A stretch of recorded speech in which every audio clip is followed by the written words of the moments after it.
Salut à tous, ça y est, iOS 16 est disponible, vous pouvez l'installer et découvrir le nouvel écran de verrouillage bien plus personnalisable que sur iOS 15, l'édition des iMessage avec plein de petites fonctionnalités ou encore beaucoup de choses que je vous ai montrées et expliquées dans ma vidéo de présentation de toutes les nouveautés d'iOS 16. Je vous la mets en fiche cliquable juste ici, donc allez la voir si vous ne l'avez pas vue, je vais pas revenir sur tout ça. Aujourd'hui, je vais me concentrer sur plein de petites astuces et d'autres nouveautés dont Apple n'a pas parlé.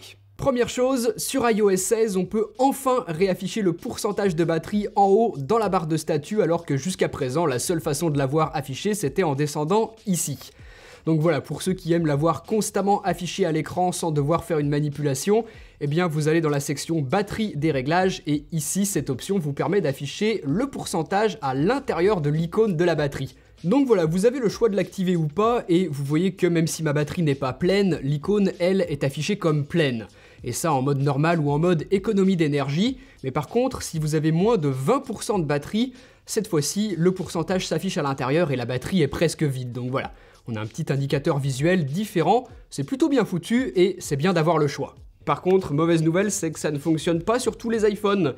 Je sais que les iPhone mini, par exemple, ne pourront pas l'afficher, tout comme des iPhones d'ancienne génération, donc ça a l'air d'être plutôt réservé aux iPhones relativement récents. Ensuite, petite astuce bien pratique avec iOS 16, en allant dans les détails du réseau Wi-Fi sur lequel vous êtes connecté, vous pouvez à présent voir le mot de passe.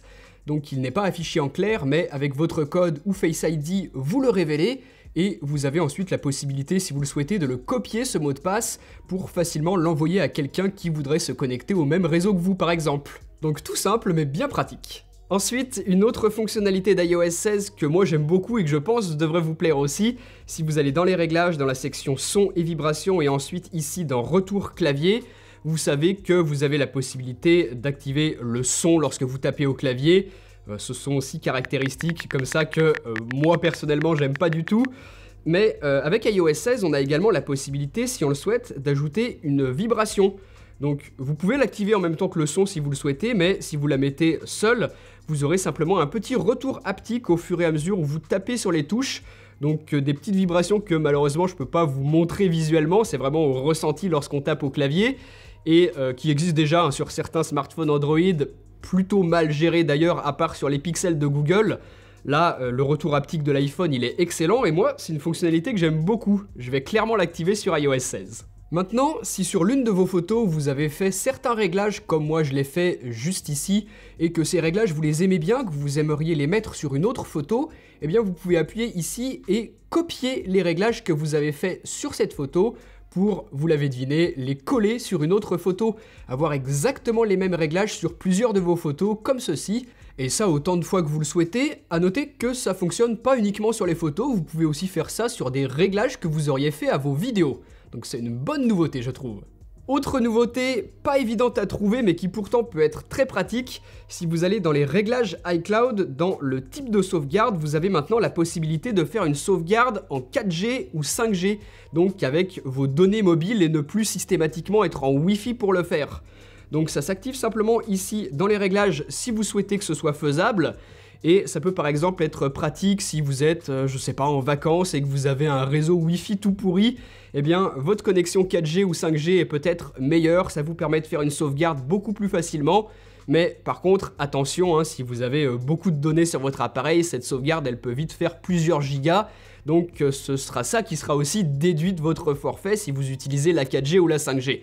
Donc voilà, c'est pas systématiquement à utiliser, mais plutôt dans les cas où vous en avez vraiment besoin, sinon ça peut vite bouffer votre forfait. Ensuite, avec iOS 16, on a à présent deux possibilités pour accéder au Spotlight. L'ancienne méthode comme ceci, en glissant vers le bas et en faisant notre recherche. Et nouveauté avec iOS 16, ce petit bouton ici en bas, recherche, qui donne exactement le même résultat que le glissement vers le bas. Mais est-ce que vous saviez que si vous aimez pas ça, vous pouvez aller dans les réglages de l'écran d'accueil et désactiver cette nouvelle option ici en bas et avoir un fond d'écran clean. Moi, je trouve ça quand même beaucoup plus joli. Avant de passer à l'astuce suivante, un petit mot sur mon partenaire pour cette vidéo, NordVPN. En remplaçant votre adresse IP et donc en ne divulguant pas votre emplacement physique réel, ça vous permet de protéger un petit peu plus votre vie privée sur internet en plus d'accéder à des services qui habituellement seraient inaccessibles. Moi, j'utilise par exemple NordVPN pour faire en sorte que le site sur lequel je navigue croit que je me trouve aux États-Unis pour regarder des contenus bloqués en France. Je me connecte aussi en Asie pour regarder des animés que je n'ai pas ici. Et inversement, lorsque je suis à l'étranger, je peux faire croire que je me trouve en France. C'est bien pratique. NordVPN donne accès à 59 pays répartis à travers le monde entier et en un clic et via des serveurs ultra rapides, donc pas du tout de soucis de débit, peu importe le moment de la journée. Avec mon compte NordVPN, je peux me connecter sur 6 appareils, donc par exemple mon smartphone, ma tablette, mon ordinateur, et ainsi profiter d'une protection complète anti-menace lorsque je me trouve sur des Wi-Fi publics par exemple, et eux, NordVPN n'enregistre rien sur vous, ils ne conservent pas de log. Voilà, donc si vous aussi vous voulez profiter de NordVPN, vous pouvez passer par mon lien qui est juste ici et en description de vidéo, et en ce moment il y a même une offre exclusive avec 4 mois gratuits dans l'abonnement de 2 ans au pack de sécurité, c'est satisfait ou remboursé pendant 30 jours, donc profitez-en si vous voulez. Pour en revenir à nos nouveautés d'iOS 16, uniquement sur iPhone 13, 13 Pro et sur les nouveaux iPhone 14, Face ID fonctionne lorsque vous tenez votre iPhone à l'horizontale, ce qui peut être bien pratique pour déverrouiller allongé dans son lit par exemple. Avec iOS 16, vous pourrez également, si vous le souhaitez, utiliser Siri pour décrocher un appel. Dis Siri, décroche avec le haut-parleur. Et voilà, ça décroche l'appel. Donc voilà, plutôt pratique si vous avez les mains prises au moment où vous recevez un coup de fil, par exemple si vous êtes en train de cuisiner, et sachant que vous pouvez aussi demander à Siri de raccrocher votre appel. Donc pas mal du tout. iOS 16 apporte aussi des petites choses au niveau de la vie privée et de la sécurité, puisque si vous choisissez de masquer une ou plusieurs de vos photos, avant elles étaient accessibles facilement via la section ici. Mais maintenant vous voyez qu'on a un petit cadenas, cette section est protégée par un mot de passe et par Face ID. Donc c'est bien, n'importe qui ne peut pas aller dans votre téléphone et voir les photos masquées, seul vous ou la personne qui a le code, et c'est la même chose pour les photos récemment supprimées que l'on retrouve ici. Elles aussi sont protégées par le code et par Face ID. Toujours niveau sécurité, jusqu'à maintenant vous le saviez peut-être, vous pouviez verrouiller une note avec un mot de passe que vous choisissiez. Et bien maintenant avec iOS 16, vous pouvez aller dans les réglages des notes ici et cocher l'option qui permet de déverrouiller avec Face ID. Donc je sais pas pourquoi Apple ne l'a pas fait immédiatement lorsqu'ils ont proposé le verrouillage des notes par un mot de passe, puisque c'est tellement plus fluide et plus intuitif de le faire avec le visage. Mais en tout cas, voilà, avec iOS 16, on peut enfin le faire. Ma note est verrouillée et si je veux y accéder, j'ai simplement à placer mon visage devant Face ID pour la déverrouiller. Voilà, c'est bien pratique une fois qu'on a coché l'option. Autre nouveauté, dans les messages, si vous supprimez une conversation, que ce soit volontairement ou même par erreur, eh bien vous avez la possibilité d'aller ici et de retrouver les conversations qui ont été supprimées. Elles y restent pendant 30 jours et vous pouvez en récupérer une ou plusieurs si vous le souhaitez.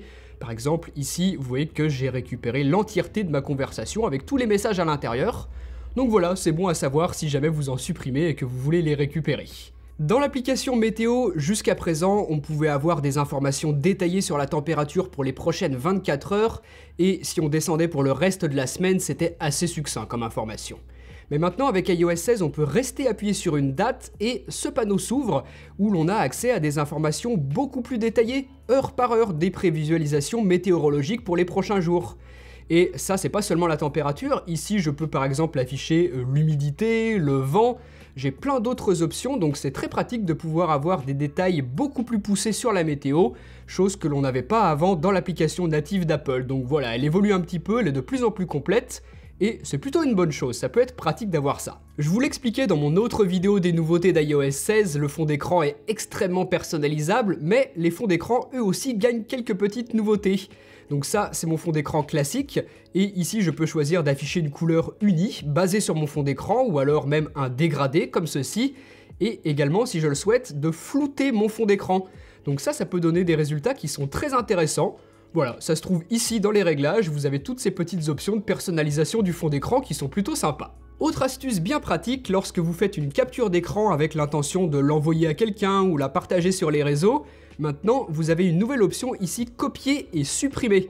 Donc ça c'est super puisque ça supprime la capture d'écran sans vous empêcher d'ensuite la coller où vous voulez et la partager à quelqu'un ou sur les réseaux. Moi je trouve ça super pratique, ça évite de devoir à chaque fois retourner dans sa bibliothèque photo pour la supprimer et lorsqu'on oublie de, au fil du temps, se retrouver avec une tonne de captures d'écran que l'on oublie de supprimer et qui prennent de la place pour rien. Et enfin, ce qui peut aussi vous aider à gagner de l'espace, c'est dans l'application photo, cette nouvelle section ici qui s'appelle doublon et à l'intérieur de laquelle, eh bien, comme son nom l'indique, vous retrouverez toutes vos photos faites en double.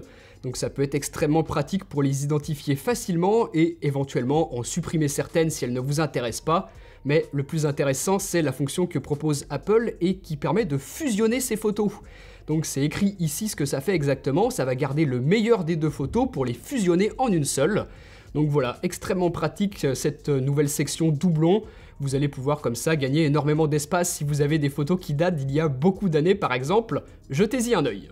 D'ailleurs, vous pouvez aussi en profiter pour faire la même chose pour vos contacts, puisqu'iOS 16 détecte également ici les doublons, et pareil que pour les photos, vous proposera de fusionner deux fiches de contact quasi identiques pour n'en faire qu'une seule. Et pour terminer, vous pouvez aller dans Réglages, Général, Mise à jour logicielle, Mise à jour automatique, et ici vous avez une nouvelle option pour pousser les mises à jour de sécurité et les fichiers système indépendamment des grosses mises à jour d'iOS. Donc si pour une raison ou pour une autre vous ne voulez pas faire une mise à jour d'iOS, mais que vous voulez quand même les mises à jour de sécurité, eh bien cochez cette option. Voilà, des nouveautés d'iOS 16, bien évidemment qu'il y en a beaucoup plus que ça, mais entre celles que je vous ai présentées dans ma précédente vidéo, plus toutes celles d'aujourd'hui, ça nous en fait quand même déjà pas mal. C'était celles que moi je trouve les plus intéressantes. Mais si vous en connaissez d'autres, si au fur et à mesure vous découvrez des petits trucs un petit peu cachés au fin fond de l'iPhone et qu'on ne pense pas forcément au premier regard, et bah surtout n'hésitez pas à les partager juste en dessous dans les commentaires, ça fera profiter à tout le monde. Et puis si vous voulez d'autres astuces sur iOS 15, iOS 14 même, et bien je vous mets mes autres vidéos juste ici, vous y apprendrez sûrement des choses qui sont toujours valables sur iOS 16, que je vous ai testé dans une grosse vidéo complète et détaillée que je vous mets également là. Donc voilà, n'hésitez pas à aller voir tout ça et nous on se retrouve très bientôt pour les tests des nouveaux iPhone 14. Salut!